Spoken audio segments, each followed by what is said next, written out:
অল্পতে যাদের চোখে পানি চলে আসে তাকে সবাই কাঁদাতে ভালোবাসে। গিরগিটি চলে যাওয়ার সময় বলে গিয়েছিল, আমি মানুষের মতো রং বদলাতে পারি না বলে দুঃখিত। কারো ফিলিংস নিয়ে মজা করো না, কারণ বিচ্ছেদের যন্ত্রণা সবচেয়ে ভয়ঙ্কর। পরিবারের কাছে দৈনিক 10 টাকা চাওয়া ছেলেটিও একদিন পুরো পরিবার দায়িত্ব নিতে শিখে যায়। বেঁচে থাকার জন্য টাকার দরকার, ভালোবাসা না। কথা দিতে লাগলেও অতি সত্য। আমি হারিয়ে দেখছি এই শহরে, খোঁজ নেওয়ার মতো আমার কেউ নেই। সত্যি আমার ভাগ্যটি খুবই আজব। কারো কাছে ফেলে দেওয়ার মতো মানুষ, কারো কাছে অবহেলিত মানুষ। লেখাপড়া করলে শিক্ষিত হওয়া যায় না, কিছু শিক্ষা বইতে না, বইয়ের বাইরে থাকে। একটা কথা কি জানো, অধিকাংশ ক্ষেত্রে আপনি যাদেরকে বেস্ট ফ্রেন্ড ভাবেন তারা আপনাকে জাস্ট ফ্রেন্ডও ভাবে না। যাকে তুমি পৃথিবীর সবকিছু দিয়ে ভালোবাসবে সেই তোমাকে এই পৃথিবীতে একা থাকতে শিখিয়ে দেবে। মন যাকে চায় কাগজে কলমে সে অন্যের হয়ে যায়। কেউ যদি তোমাকে অবহেলা করে, দোষ তার নয়, দোষ তোমার নিজের। কারণ তুমি তার থেকে বেশি আশা করে ফেলছো, আর এই আশার কারণে তুমি কষ্ট পাচ্ছ। অসহায় ছেলেরা কারণ চাকরি না পেলে নিজের ফ্যামিলিও বোঝে না। কাকে বিশ্বাস করবেন? সবাই আপনাকে প্রয়োজন বলে মনে করবে। যেখানে তোমার কোনো গুরুত্ব নেই সেখানে যাওয়া বন্ধ করে দাও, হোক সেটা কারোর বাড়ি কিংবা মন। আমার আমি ছাড়া সত্যি কেউ নেই। কিছু স্বপ্ন বাস্তবায়ন হওয়ার আগেই টাকার অভাব ভেঙে যায়। এর স্বার্থের পৃথিবীতে ভালো খারাপ বলতে কিছু হয় না। তুমি যার মন ভালো রাখতে পারবে তুমি তার চোখে ভালো, আর যার মন ভালো রাখতে পারবে না তার কাছেই তুমি খারাপ।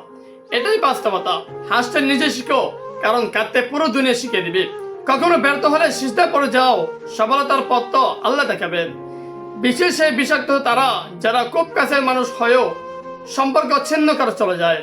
কারো পছন্দ হওয়াটা খুব সহজ, কিন্তু সবসময় তার পছন্দ হয়ে থাকাটা সত্যি খুব কঠিন। আমি নিজ থেকে হাসতে বলে যাইনি, আমাকে শেখানো হয়েছে।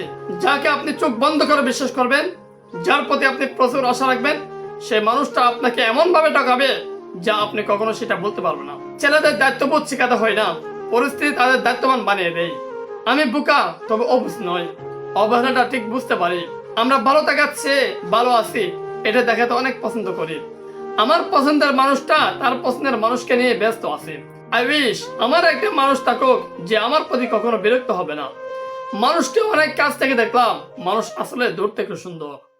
কিছু মানুষ আপনাকে এই কারণে অবহেলা করে যে আপনি তাকে বুঝিয়ে দিয়েছেন আপনি তাকে সেটা থাকতে পারবেন না। মানুষ যতটা ভালো সাজে অতটা ভালো নয়। যার কথায় মিষ্টি বেশি তার মনে বিষ বেশি। গোপনে পাপ করলে মানুষ তেলে তেলে ধ্বংস হয়ে যায়, আর গোপনে ইবাদত করলে মানুষ শ্রেষ্ঠ হয়ে যায়। আমি মানুষের কাছে এটা কখনো শুনিনি যে ও ছেলে, ওকে একটু সম্মান করো। মানুষের আচরণ আমাদের মনে তাদের অবস্থান তৈরি করে। যার জন্য এত মানুষকে অবহেলা করলাম, আজ আমি তার কাছে অবহেলিত। মানুষের নতুন মানুষ হয়ে গেলে পুরান মানুষকে মনে থাকে না। দুনিয়াতে আল্লাহর রহমতে গেরা, কিন্তু আফসোস দুনিয়ার মানুষগুলো অহংকার সেরা। আগে মানুষ মিথ্যা বলতে ভয় পেত গুনাহ হবে বলে, আর এখন মানুষ সত্যি বলতে ভয় পায় বিপদ হবে বলে। দিন শেষে তোমার পেতে হবে তোমার রবের কাছে, কেননা তুমি এক সময় বুঝবে দুনিয়াতে রব ছাড়া কেউ আপন না। বাস্তবতা এটাই, যত টাকা তত সম্মান। সকালে কি রাত জাগি, দিন হলে ফ্যামিলির জন্য মাঠে নামি, আর দিন শেষে বাসায় পেলে সবাই বলে কি করছে আমার জন্য। আর আতলের কথাগুলো মনে পড়ে সুখ দিয়ে অবিরত পানে পড়তে থাকে। কি করলাম আমি সারাদিন, কাদের জন্য করলাম। দিন শেষে কেমন জানে হয়ে যাচ্ছি। আগের মতো আর কারোর সাথে কথা বলতে ইচ্ছে করে না।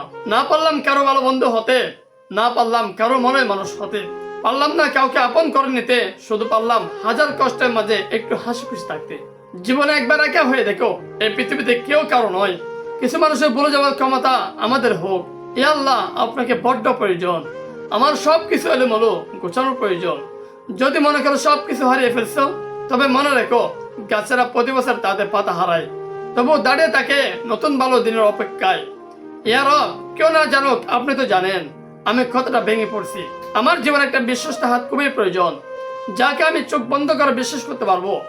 ভেবেছিলাম আমি একা, কিন্তু জীবনের প্রতিটা মুহূর্ত সৃষ্টিকর্তা আমার সহায় ছিলেন। তুমি কাঁদতে চাও, তবে নামাজে পড়ে আল্লাহর দরবারে কাঁদো, কারণ তোমার চোখের পানি মূল্য কেউ না দিলেও আল্লাহ তোমার প্রতিপুরা অশ্রুর অনেক মূল্য দিবে। একদিন নিজেকে আমার জায়গায় বসিয়ে দেখো, তাহলে কষ্টের অনুভূতিটা একটু বুঝতে পারবে।